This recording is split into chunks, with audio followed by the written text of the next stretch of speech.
Today, we're going to use a foam roller to release tension in the spine.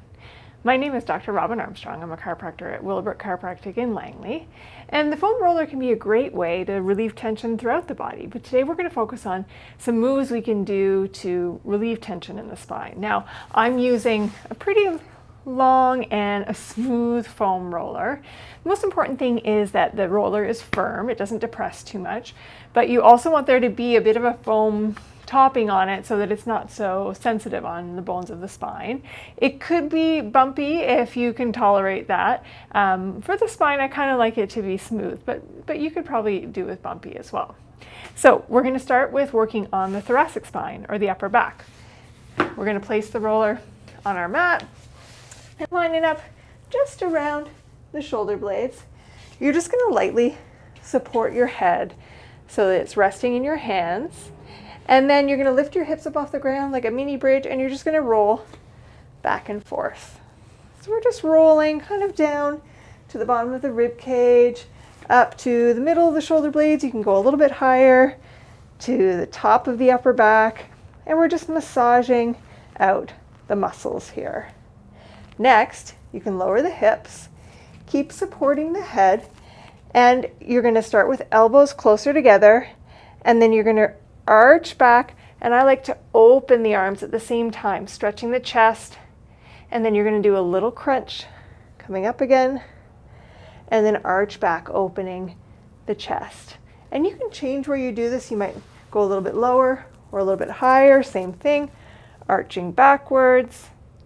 This is a nice way to release the upper back, especially when you've been in those sitting postures all day long. Another way we can use the foam roller is to turn it around so that it's lengthwise. Again, set it up so it's right around the bottom of the shoulder blades and lie back. Now, it might be comfortable for you just to have your head here. If you feel like your chin is jutting up like that, you may want to put like a little hand towel or even just fold up a t-shirt or a sweatshirt so that it gives your neck a little bit of support.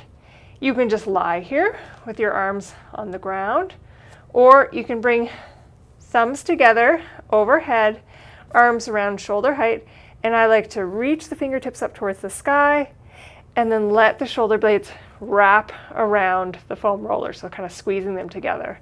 So we're protracting and retracting, trying not to shrug. So we're just getting an additional little bit of movement there. And then same thing, you can kind of adjust where the foam roller is.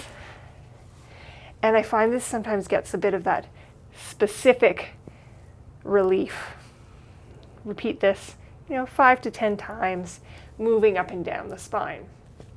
Now, I don't often use the foam roller to actually roll the muscles of the low back, but one way we can use it is to stretch the hip flexors, specifically the psoas. So the psoas is a muscle that attaches, if you can imagine, around the belly button in the spine to the front of the hip. And when it shortens or tightens, it arches the low back. So if we stretch it, we can relieve some of that arch, some of that compression in the low back. So this time, we're going to take the foam roller beside us.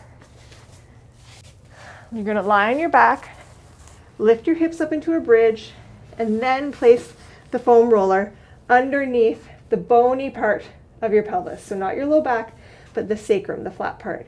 You're going to straighten one leg and then pull the other knee towards you. Now you might see that my leg is coming up off the ground. I'm not holding it there. It's because this hip flexor, this psoas muscle, is so tight that it gets lifted up off the ground. And so eventually, as we lie there and we let gravity take over and the muscle starts to release, it will drop down.